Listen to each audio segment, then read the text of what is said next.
So I guess we can start and people can join later. So this event will be recorded and it will be published on our YouTube channel, so you can go back and watch it again. So good morning, everyone, and thanks for being here on a Friday morning. So today we have Mr. Mike Miller, who will be giving us a presentation on the field of information security. So this presentation will discuss the everyday life of a cybersecurity professional. And Mike will discuss about different paths, like including defensive security, offensive security, and security auditing. So according to the US Bureau of Labor Statistics, there would be about a 33% growth of cybersecurity jobs from 2020 to 2030. That's huge. There will be like a lot of openings of information security jobs around the world. So it's a good field to get in, and it's really fun. And Mike Miller has over 25 years of experience, like working with the enterprise, government, school district, nonprofit, and private sector. He has a lot of cybersecurity certifications, including the GSEC, SANS, and a lot of ethical hacking experience too. And he knows a lot of tools like Metasploit, Nexpose, OpenVAS, Nessus. They're all like good tools for cybersecurity and hacking. So today he will give us like an introduction of everything in information security. So off to you, Mike. Yeah, thank you very much. So my plan for this next hour was really to make this, I'm going to go on camera here, why not? And any of you feel free to. So the my idea for this next hour was really to not just do your typical standard slide presentation. I really want this to be interactive. I'm going to give you kind of the breakdown of my history, how I got started, kind of my path, like you said, and then feel free. I beg you to interrupt me with questions. You don't have to wait until the end, and you can just speak up. You can unmute and speak up if you want to. It's not like there's 100 people in here, so I think we can make that work. I may or may not see it if you raise your hand on Teams. So you can ask in chat or you can just speak up. So speaking up would probably be easier. So with that said, thank you, first of all, for having me and inviting me. This is great. I'm excited to do this. I was fortunate enough to have, a mentor for myself way back. And so, I'm happy that I can maybe give you some information that might come to use for you. So first of all, I want to start off by trying to get rid of that false sense of you have to be super smart to be in information security or in IT. You really don't. So I'm going to start off by telling you I'm not a smart guy. And through high school, I was like a C average in high school. If I got a B or an A, it was a really good day for me. So I wasn't super smart. Maybe I just didn't apply myself. I was more interested in sports and so on. And during high school, I had no clue that I was going to get into the field of IT. So when I got out of high school, when I graduated, I didn't go to college. I didn't sign up for college. I went straight to work for a factory making leather. And I did that for a couple years. And to be honest with you, it took me about a year to realize that I was miserable. I wasn't happy. I wanted some other direction to go, but I just wasn't sure what it was. I actually went and got my scuba instructor's license, and I taught scuba for a while. I enjoyed it, but I will say, it's sometimes hard to make a good living off of teaching scuba, especially because I am from landlocked Pennsylvania. We're not surrounded by oceans or very pretty water. So I did that just because I enjoyed it. But so I really wanted to just find something. I wasn't the type of person to go to a 4-year college. I just wasn't. I didn't think that I had it in me. Wasn't sure if I was disciplined enough to do that. So eventually, I had an opportunity to go to work for an ISP. This was way back in like 98, 99, back in the dial-up days. And for those of you that may or may not remember, you had to dial into the internet before we had all this broadband and high speed. I'm going to share my screen just for a second here.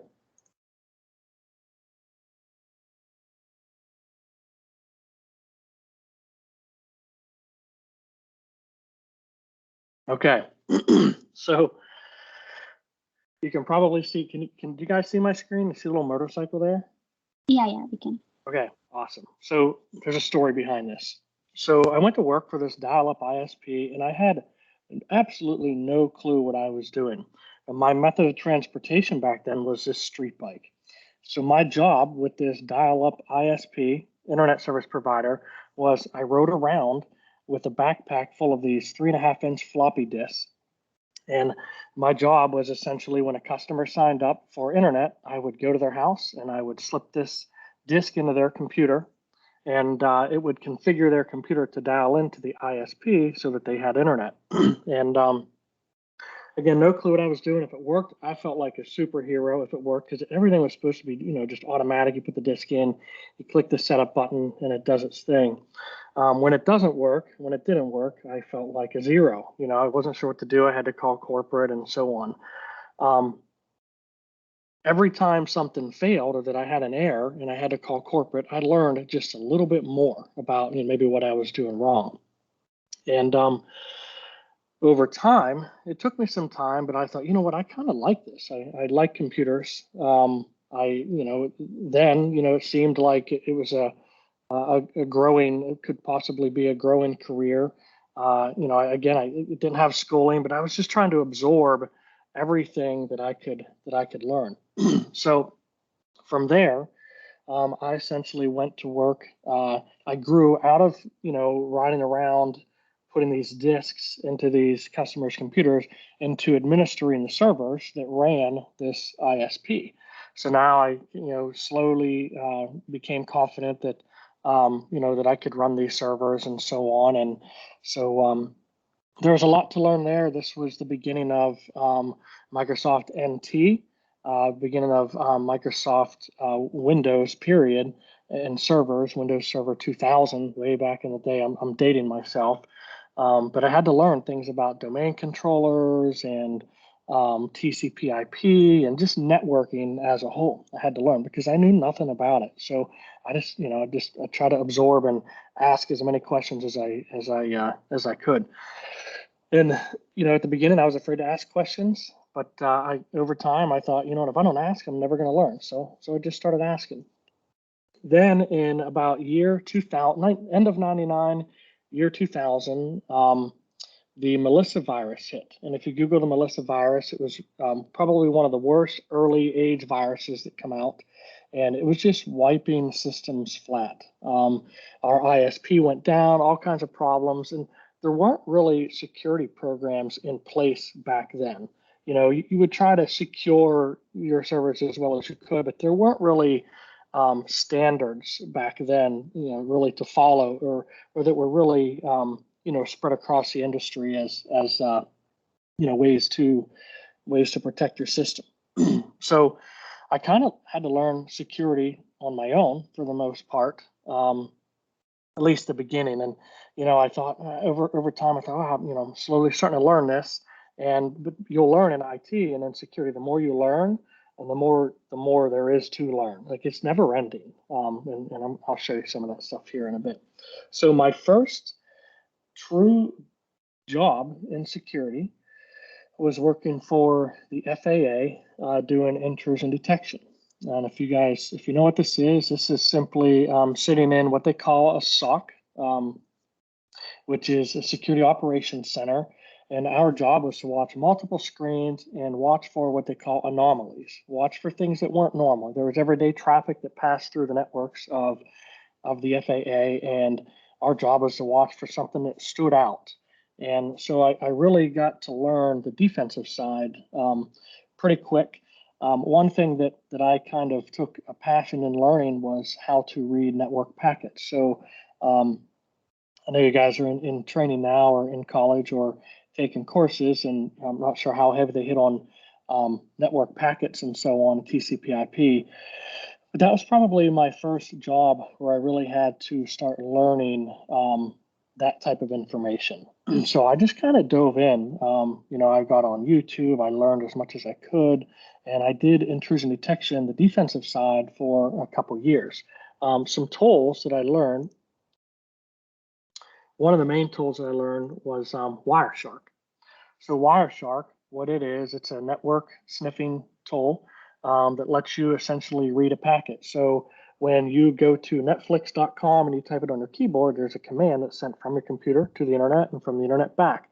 Well, that communication is broken down into packets called TCP and UDP packets. Well, this software essentially lets you kind of break down and see exactly what that traffic is doing. So for the defensive side, this was a great tool to learn.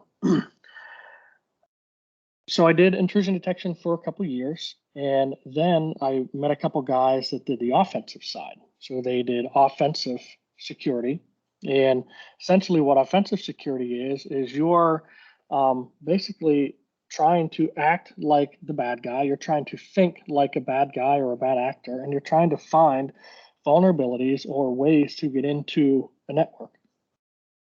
And there's so many routes to go in information security. You have the defensive side, the offensive side, you have the auditing side, and so on. And the offensive side at that time seemed very interesting to me, and still to me, I think it's probably one of my favorite things to do because it's kind of a rush. My goal is to find find the holes and the vulnerabilities before the bad guys do, right?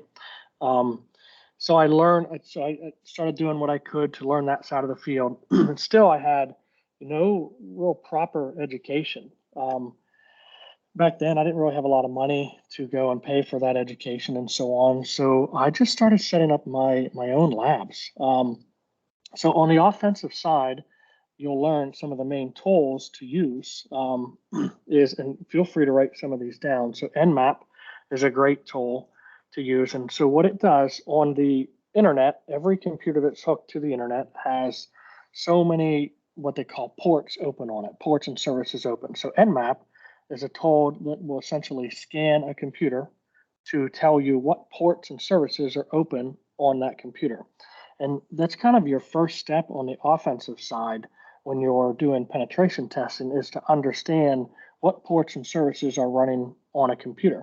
And it can be different for any computer. A server might have port 21 open, might have port 23 open. It's going to have possibly hundreds of ports open, and they mean different things, right? They have different services, like port 53 is DNS. And I'm not going to get real technical, but Nmap is pretty much your first tool to try to kind of learn the offensive side. From there, there is another tool out there, another operating system called Kali Linux. It's spelled with a K, K-A-L-I. And what Kali Linux does is it's a Linux operating system that takes a whole bunch of industry tools and packs them together. They're pretty much open source, free industry tools. And with that one operating system, you can pretty much do an entire pen test. However, I will say it is the amount of tools built within it, there's hundreds and hundreds and hundreds. So it's a little bit overwhelming to learn. However, what you'll learn in Kali is that if you get to know about 8 to 10 tools very well, you can do a complete offensive penetration test. So what I did was I took this operating system and I managed to save enough money to buy some computers and so on and make my own little lab. So my goal was to make a very vulnerable server, which doesn't sound like it makes sense, but my goal is to make a very vulnerable server so that I could learn how to do a pen test against it to exploit that server and to learn how to find holes in that. So I found another operating system called Metasploit. Called Metasploitable. And what that was, it was an intentionally vulnerable operating system that allowed me to use my tools like Kali Linux, Nmap, and the tools built in with Kali to essentially test against that box. So I spent probably a year learning, how to use those tools, how to exploit that box, and so on. There are scanner applications out there as well that will test for it. So Nmap is more of a tool for finding out what ports and services are on a server or a computer. And then typically once you find that out, then there's industry standard tools out there. An open source free one is called OpenVAS, which is built into Kali. So OpenVAS is a tool that allows you to essentially scan, and it will tell you what vulnerabilities the system has. The problem with typical scanning tools is they report a lot of false positives. And the last thing you want to do in a penetration test is do a full assessment for a company and deliver a report, but when they get that report, 7 of your findings aren't true because the software that you're using reported false positives. So you had to manually learn how to test those as well to see if they were real findings. Nexpose was another. The main vulnerability scanning tools out there are OpenVAS, ones that I use anyhow. OpenVAS, Nexpose, and Nessus are pretty much the 3 that I use. There are more out there, but those are pretty much the mainstream ones. Okay. So I worked on the offensive side for a while doing that. That was pretty much the networking side. So I was testing against network infrastructures. Then, as you know, over time, more things were being done over the web using web applications. You have online stores, everything is driven online through websites where you can, buy products, check out, and so on. So then became the application penetration testing side of the field.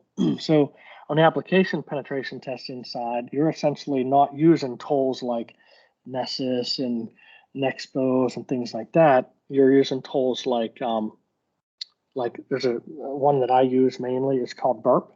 It's made by Portswigger. And what this tool does is it will go out and you have to learn to use it, but this is one of the main tools to test a web application. So for instance, there are, and I know I'm giving a lot of information, so feel free to interrupt me.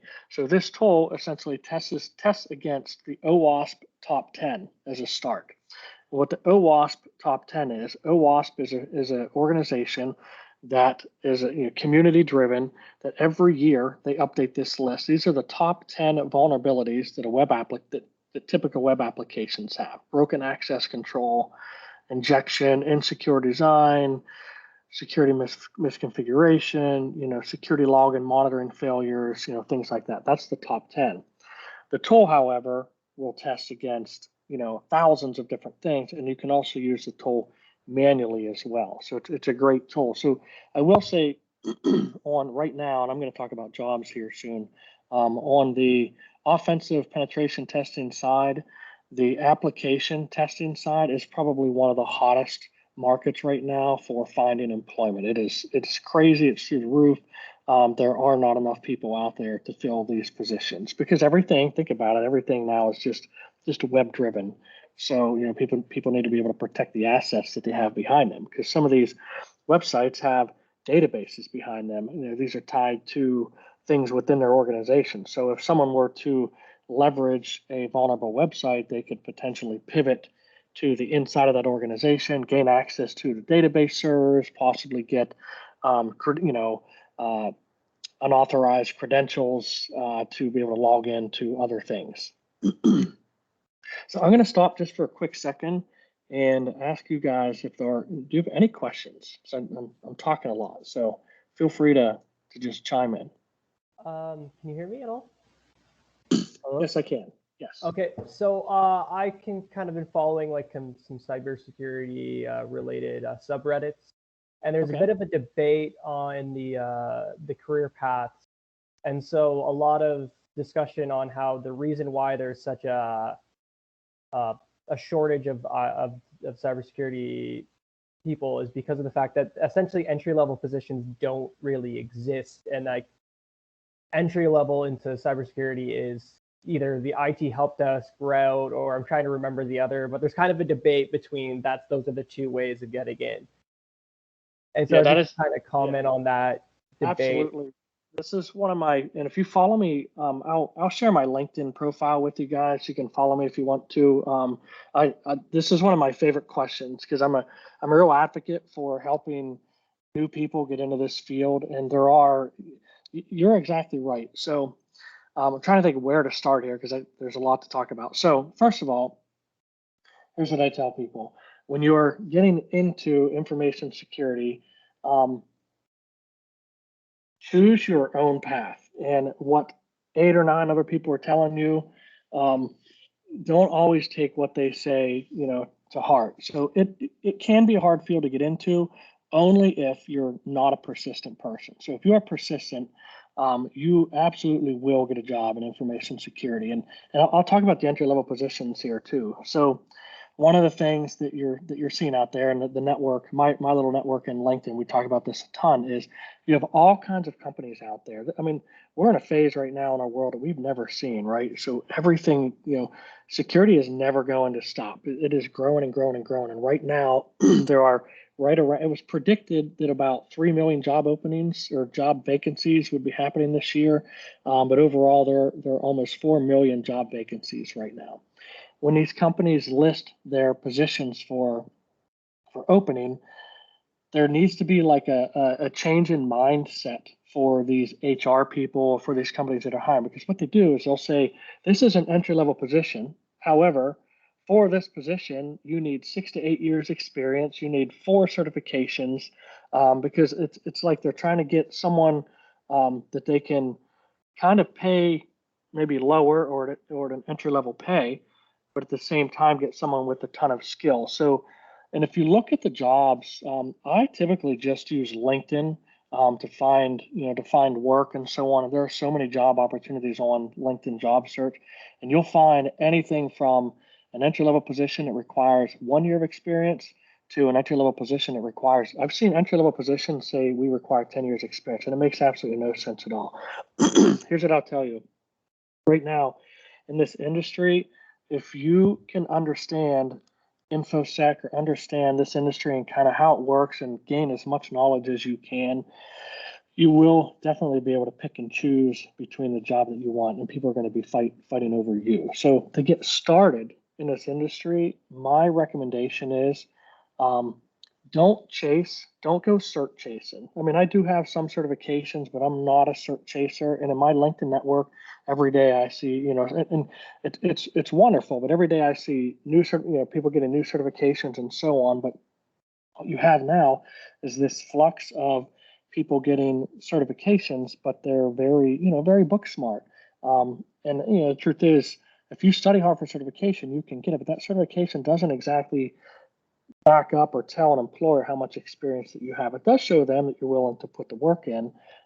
My advice would be to learn as much as you can about a small sector of information security. For someone new, I might say maybe the defensive side, maybe learn, Wireshark well, learn how to sniff the wire well, and you can do these things on your own. That's the cool thing about this type of work, is you can set up little labs to do that.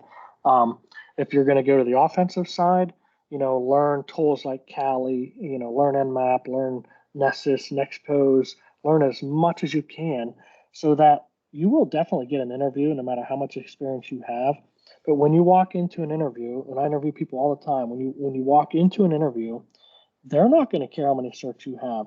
What they care about is interviews in this field can be very technical. So they're going to know right away. If they start asking you technical questions and you've done your homework, you spent the last year, with your labs, and you understand that small sector that you're trying to get a job in, and they ask you questions and you answer them and can elaborate on those questions, you will get a job. Mike, yes. Can I add on to that? Absolutely. Yes. So in interviews, they don't care about your certifications. They don't care about like what courses you took or anything, but for practical experiences. If you have practical experiences, they'll hire you for sure. I got hired at Bank of Canada because I participated in the Canadian cybersecurity hackathon, and we were given to hack like a couple of servers, and I did good on them. And they called me for an interview, and they did not ask about certifications. They did not ask about what courses you took in your university or not, but they made me explain the entire technical process of hacking a server, a computer, and do it in front of them.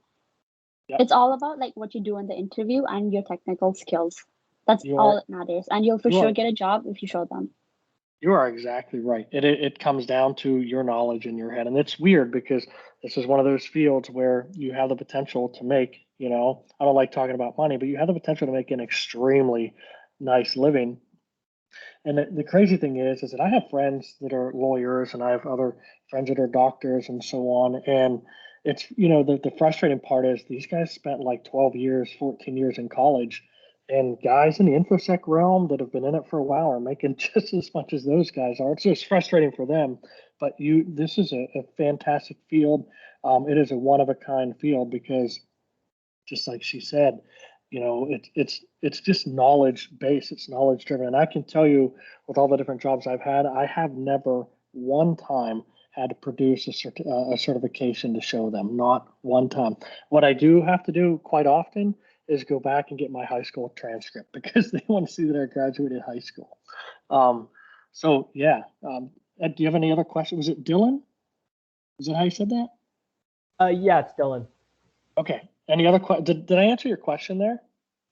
Yeah, basically, don't get distracted by people on the internet saying you have to take a specific path as long as you have built up practical skills in a specific subset. You're exactly right. And actually, I'll show you this on my screen too. I had it up kind of prepared to show you guys. So the other thing too, so everything well, not everything, but cloud is another avenue right now that is just going crazy. So you have two main cloud systems out there. You have Amazon's AWS and you have Microsoft's Azure. Some people say Azure, some people say Azure, but those are pretty much the two main cloud-driven technologies out there. You do have other ones, but these are the two main ones. Both of them offer all kinds of free training. So if you go down, so I logged into AWS here.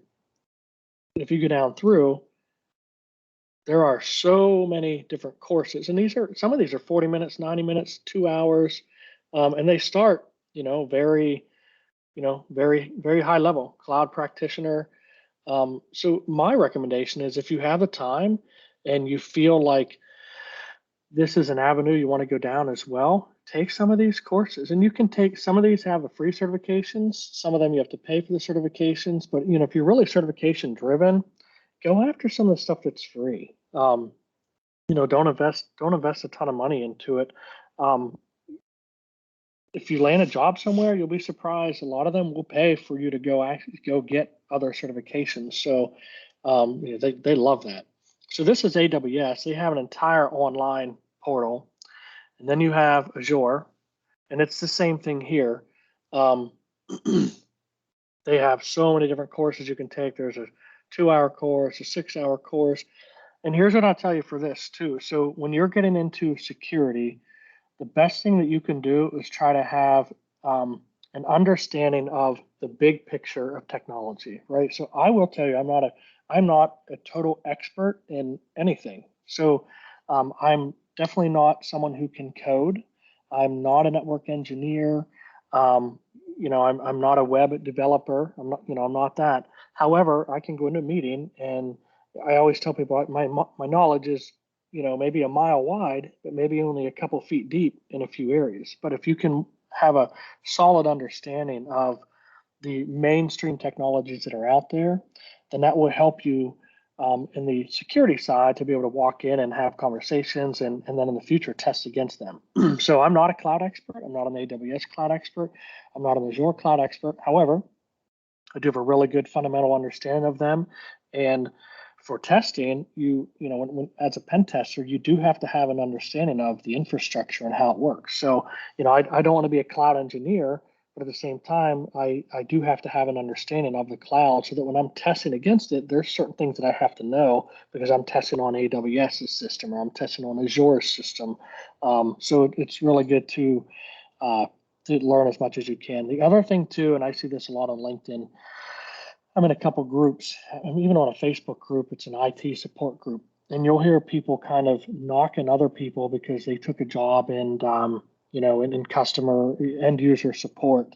What I will tell you is there is no job in IT that is too little, for this career. I mean, at the beginning when I told you I was running around with these floppy disks, installing disks, on people's computers, everything clear back to then played a major part into my career. And so I'll tell you that if your first job doesn't seem like it's the dream job and it's doing, you're supporting computers in a library, take that for what it's worth and learn, because you will use that, you'll use that information in the future. Any questions before I move on? Okay. So I've talked about the defensive side, talked about the offensive side as well. From the offensive side, I did a contract at a large supermarket chain years ago, and they got held to what they call PCI compliance. Is there anyone in here that has heard the term PCI or knows what PCI compliance is? Raise your hand if you do. So PCI is basically a council that was made up of people from American Express, Visa, MasterCard, and Discover. Because what was happening was you had all these credit card breaches that were happening, because everywhere we go, we use a credit card, and we debit card, credit card, and we swipe our card, and we just assume that when we walk into a JCPenney or wherever we go, that our credit card is being protected. Well, these companies do the best they can to protect, but there were really no standards driven around protecting these credit cards. Then these standards came out, and all of a sudden, these these enterprise level companies or retailers had to make all these changes to become compliant. Because what happens is, if you are not compliant for PCI, that's driven by Visa, MasterCard, and the big credit card players, they can either hike your rates so that merchant, if you spend $10 at a Starbucks on coffee, Visa gets a certain amount, they get a certain cut of that, right? Well, when it's higher risk, if you're not compliant, Visa or your bank acquirer gets a higher amount of that because they consider that higher risk. But in the end, they want your data to be protected. So where I'm going with this is, so I was working for a large supermarket chain as their security admin at the time, and it came to them, they had to become PCI compliant. What that meant was there are, let me flip around here for a second. So this is a Pci Dss template of all of the controls that any company who takes over 6 million credit cards has to follow these particular requirements. So, you had defensive security out there, you had offensive security, but there wasn't really a lot of auditing going on out there. There was no accountability per se. So what this does is this makes these large companies now accountable for how they protect our credit cards when we go to McDonald's or Starbucks and buy a cup of coffee. So I got into the PCI world where I learned essentially the controls that had to be put in place to make these companies compliant. And these controls are, when you take a first glance here, there's 12 main controls. So first one, be able to maintain a secure network, protect cardholder data, maintain a vulnerability management program, and you can see the rest here. But so this looks easy. You think, well, yeah, this is great. That's easy to do. But if you scroll down, so this is, let's just look at regulation 1. So if I scroll down, bear with me, we'll get this first. Okay, so these are the PCI requirements for 1. And if you see, they go really deep. So first one's establish and implement firewall and router configuration standards. And then, you got 1.1, 1.1a, you have to show evidence, you have to do all this testing, keep network diagrams current, show all cardholder data flow across systems. So this gets very deep. So I get into auditing, and with PCI, you'll find that there's not a ton of people out there that understand PCI. So auditing is another great direction to go, because everybody who takes over a certain amount of credit card transactions, there's a lot of companies that take over 6 million transactions out there that have to be compliant for this. These companies sometimes have a hard time understanding what these controls are. So as an auditor, my job is to go in and I walk down, this audit could take 3 months, but I go in and I walk down through every one of these regulations and I explain it to them. And then I try to work with their teams to help them kind of build a plan to get their network protected so that they meet these particular requirements. And section 1 is just about pretty much firewalls. But if you scroll down to, let's see, this is the part that I'm most interested in.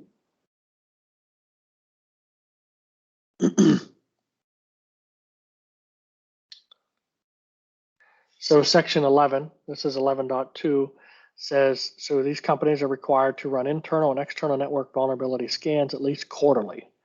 So what that means is any company that takes over 6 million credit card transactions has to be PCI compliant.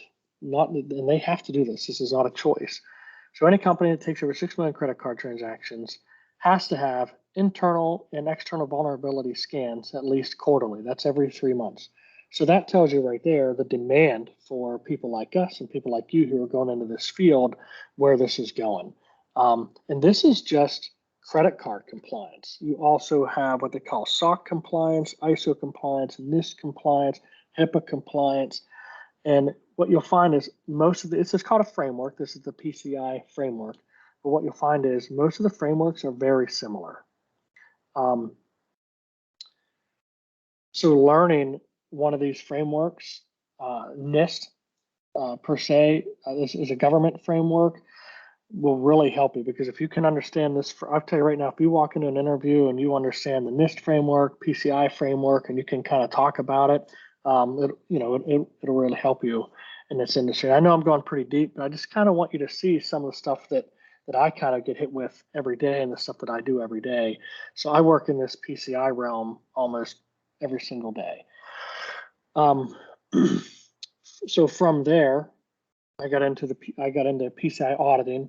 So I've done the defensive, the offensive, the auditing, and then I jumped into, I guess what I do now is a CISO role, VCISO, Chief Information Security Officer. So mainly what I do now is I get called in by companies that, they maybe not necessarily to do their penetration testing, but to help them build a team of pen testers, to help them build policies and procedures, to help them get through compliance, like this PCI stuff. And it could be anything. It could be to help that company pick and choose a great endpoint technology that will protect them from viruses and malware. So that's pretty much what I do now. One thing that I wanted to show you here as well. Mike? Yeah. I think Dylan asked a question. Yeah, go ahead, Dylan. So I was trying to use the hand and not interrupt you in your flow. I get to talking so fast sometimes I don't pay attention, so just interrupt me. It's okay. So my background's accounting, so your discussion of like frameworks and stuff is kind of reminding me of auditing standards and things like that. So doesn't the establishment of kind of these standards kind of guide bad actors into what kind of vulnerabilities they would look for? Well, is so kind of an arms race. It's a cat and mouse game, right? So these frameworks come out and they say, okay, you have to do these just a small example. You have to do vulnerability scans every quarter. So what that means, when I think of that, if I'm a bad actor, I'm thinking, well, if they're only doing it once a quarter, I know they're only doing it every 3 months. So they probably do it, beginning of the first quarter, beginning of the second quarter. So perhaps they probably have the most vulnerabilities toward the end of that first quarter, right, before they're scanned and tested again. However, that's why these companies take approaches such as defense in depth. So there's no one thing that you can do to make your company secure. You're doing all kinds of things, and it starts with what I call the human firewall. It starts with security awareness training the people how to look for phishing attacks, spear phishing, and so on, training the people not to click on certain files, training them when someone calls on the phone and says, hey, this is Harry from associate support, I need your password, not to give that out. So, but yeah, you're right. No matter what regulations come out, you're always going to have bad actors trying to go against them. But there has to be some type of framework out there, for companies to follow. Does that answer your question? A little bit. I don't know if you could also comment on this, because you just kind of reminded me of when I was in accounting. Basically, like every single day, there was a fairly sophisticated phishing attempt you would catch. Yeah. And I mean, there were a couple big, like $1 million cybersecurity breaches we encountered, and just kind of can you talk about kind of how they are getting a lot more sophisticated? They're getting sophisticated. Well, I'll say that, but at the same time, they're sophisticated, but at the same time, they really take advantage of people, right? So I'll give you an example. Right now, most of the ransomware attacks that are happening is from a couple things. Phishing attacks is the biggest one, but when you think about a phishing attack, you might think it's complicated, but really it's simple because all I'm trying to do, if I'm a bad actor, I'll just walk you through this if I'm a bad actor, right? So I'm going to use a tool called Metasploit, and I'm going to create a PDF file that, and I'm going to get a little bit technical for a minute, just to kind of show you how the process works. I'm going to create a PDF file that says change in dress code policy, right? Because anyone in the company that sees change in dress code policy, they're probably going to click that because they're wondering what they have to wear to work tomorrow and are probably upset about it, right? So I'm going to create a PDF called change in dress code policy, but then I'm going to pack that PDF with code that creates it's called a reverse TCP connection. And what that does, so these companies have firewalls set up so I can't get to their system, but the firewall doesn't block email, or at least known good email. So I'm going to create a PDF with this reverse TCP connection. I'm going to find a way to send it to every employee with the company. And I know that if I send this to 2,000 people, 250 of them are probably going to click it. So when they click this PDF file, it creates a reverse TCP connection. It's an inside out connection. So when they click that, it reaches from their computer outbound through their firewall. So the firewall doesn't block it because it's only blocking inbound traffic. So outbound back to my server where I'm listening for a connection, and it creates pretty much a pipe that I can have open access to their computer. Then I can use tools called Meterpreter that essentially I can, if they're using a laptop, I can open the webcam, I can listen to audio, I can monitor keystrokes, I can do all of those things. And those are the types of things when we're doing penetration tests, we're not only testing how great their network protection infrastructure is, we're also testing against the people too. How many people within your company are going to click this file? So we often do phishing attacks like this. So I guess you can look at it both ways. Sometimes they're complicated, but sometimes they're not. It's really, in the end, it just comes down to people. The pipeline Colonial came down to a phishing attack, and so that was a person. And I've walked into so many companies where they have millions of dollars worth of protection appliances, but the people have barely any training. And then at that point, it just, they need to spend more of that money into that awareness training. Dylan, did that help? It did. It reminded me of one more question, but I realize I'm taking up a lot of time. So you're okay, buddy. You're okay. So how do you feel? So LinkedIn was actually what was figured out as kind of a security breach at a publicly traded company I was at, because they were able to kind of figure out, okay, who was in accounts receivable. And then basically what they did was they stole their email, sent it to a customer and said, we have new banking information.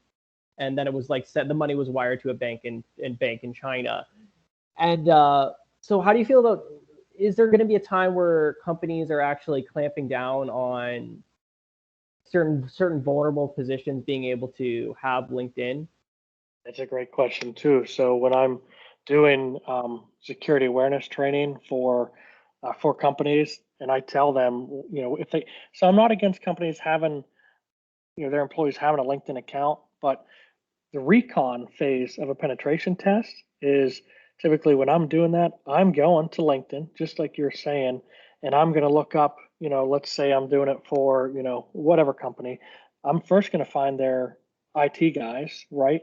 And I'm going to see what their latest experience is, because they're going to have on there, well, their current position is working with AWS Cloud, working with all these different things, and I can kind of use that process to enumerate almost what the entire infrastructure is made of their company, especially smaller companies. So if they have 15, 20 employees and 4 or 5 of them are IT guys, and I look at the IT guys, LinkedIn account, and I can see everything they have their present experience in. Yeah, you're exactly right. You can use that information for recon to then kind of learn, their system.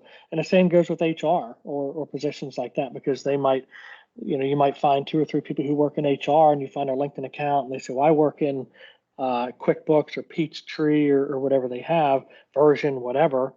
Well, I can then go look up, QuickBooks version 5 vulnerabilities and then try to use those vulnerabilities against them because they have that. So you just want to use common sense.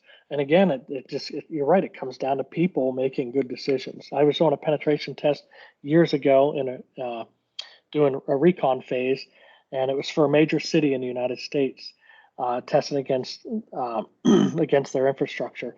And one of their administrators was having trouble with the Cisco firewall. So he went to an online form and he copied and pasted the entire config of the firewall and put it in this form for this major city. He just wasn't thinking, and that pretty much told you all of the the access control list, told me his entire router configuration, all the ports open, all the services, and so on. So it's awareness and just good decision making. Hopefully that helps. Are there any other, Dylan, I really appreciate the questions a lot. I appreciate the back and forth. Thank you. Any other questions from anybody else? So what I thought I would end on was, I'm just gonna, bear with me here. I'm gonna go to LinkedIn real quick. And I just want to show you something here. Forgive my junk that I have here. I'm just going to go under the job section because I wanted to show you some stuff. So this is just LinkedIn. I don't use Dice. I don't use Indeed. I don't use Monster, Career Builder. I use LinkedIn. So my advice for you guys when you're ready to start job hunting, first of all, build yourself a profile on LinkedIn. It is extremely important, to get to know people. This is, even though the information security world is huge, it sometimes feels like it's a small community. So get yourself a LinkedIn account, get a nice profile, get involved, comment on people's stuff, learn, read as much as you can. And what you'll learn is, so I'll just do, I just look at information security right now. This is just on LinkedIn. There's 212 positions available. It's absolutely crazy. So then another thing this is why I like LinkedIn, because I can go to, I can switch it. I only want to look at remote jobs. And that's the other thing too I want to talk about is, I haven't worked out of my house or out of my own office in years. And I did my traveling in my younger years, and I'm just kind of over that. And if you love traveling, this is a great field for it. You can still do it. But this is also a career where you're not locked to where you live. You could live in the middle of nowhere, surrounded by cows, but you could still be a penetration tester. That's the great thing about this particular field. So you're not landlocked by anything. So if I look at job type, we set it for remote. So in information security, it shows 13,000 jobs. Then you can dig down here. Penetration testing, remote jobs, right now there's over 3,000. And then if you go to, let's see, SOC analysts, like the defensive side, over 2,000. And what I'll tell you is, this is Dylan, I think one of your first questions about being able to get a job in entry level was, don't worry about every time you get rejected, because every rejection is one step closer to landing your job. If it takes you 100 interviews to get it, every one of those interviews should be exciting because you're learning what to say, what not to say, and then finally you're getting closer to actually landing that job. You will absolutely land a job in this field if you learn, if you absorb as much knowledge as you can.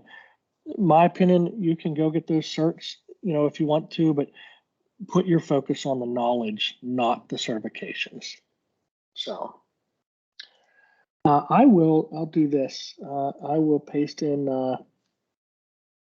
chat here in 1 second.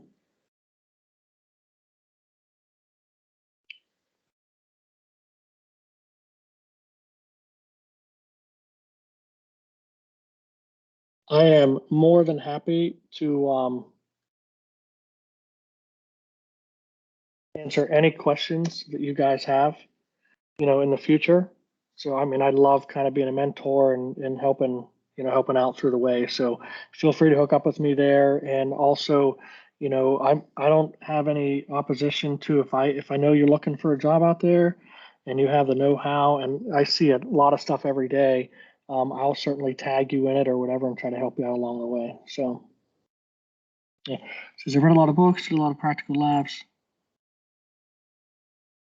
Yes, reading the labs. There are a ton of sites out there that you can use. Try Hack Me is one of them.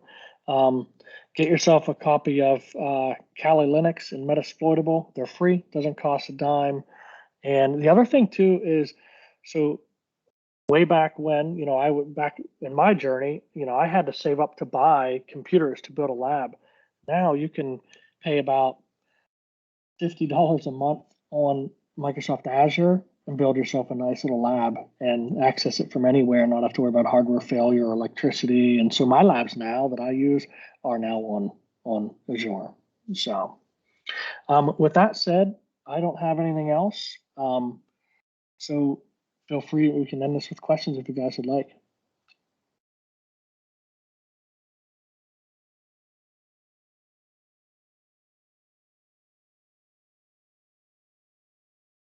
I think Dr. Lee has a question.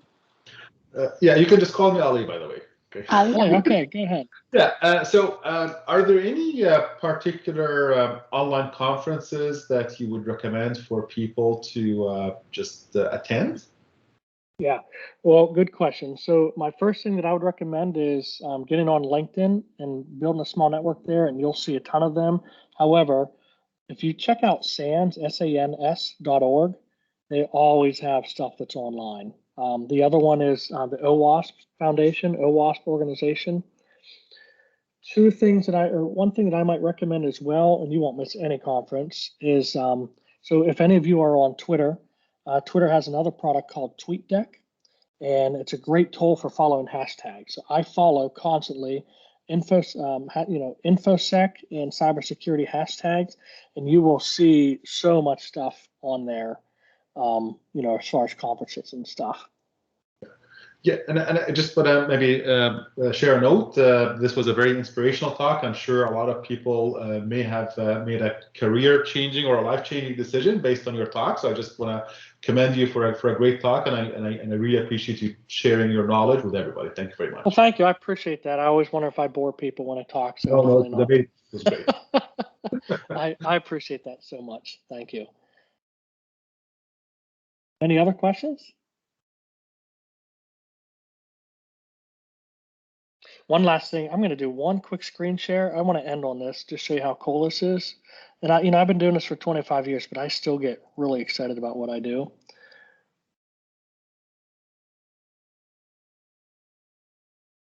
Okay, so can you guys see that? Tweetdeck. So this is what I was talking about.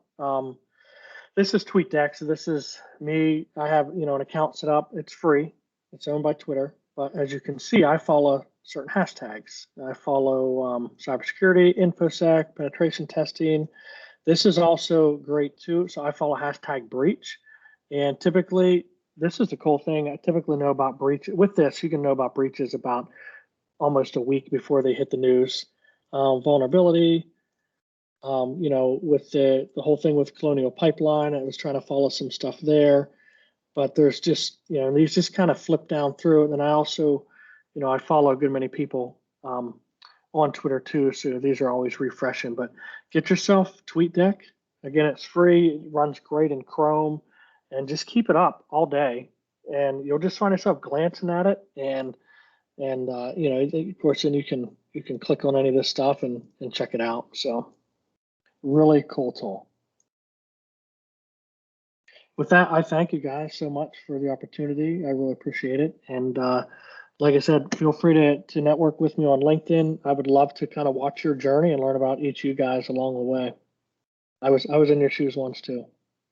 Thank you so much, Mike. It was really inspirational, and I think a lot of people liked this, and it was interactive, and I believe this is the first event we had that was interactive, and a lot of people talked, asked questions. So thank you so much. I certainly did learn a lot from you, and before we learn, I want to share an event with you all. Let me share my screen.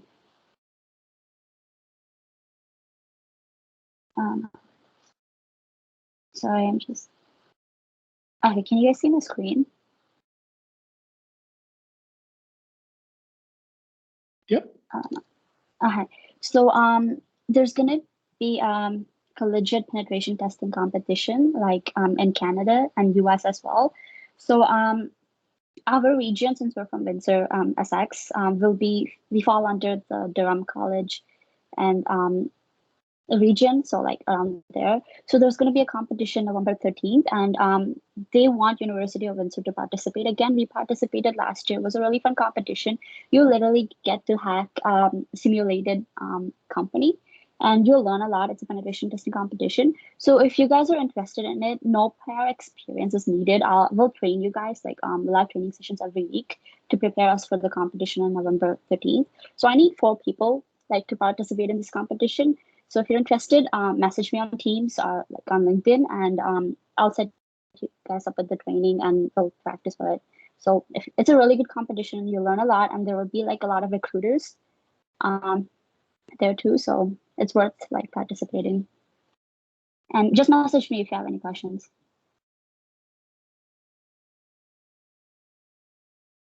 Yeah, that's it from me.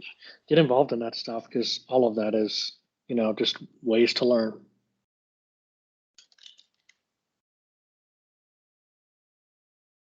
And that's it from me. Thank you so much, everyone. Thanks for attending, and I'll post this video on YouTube. You can watch it again, like to refresh your knowledge. And thanks. Thank you so much.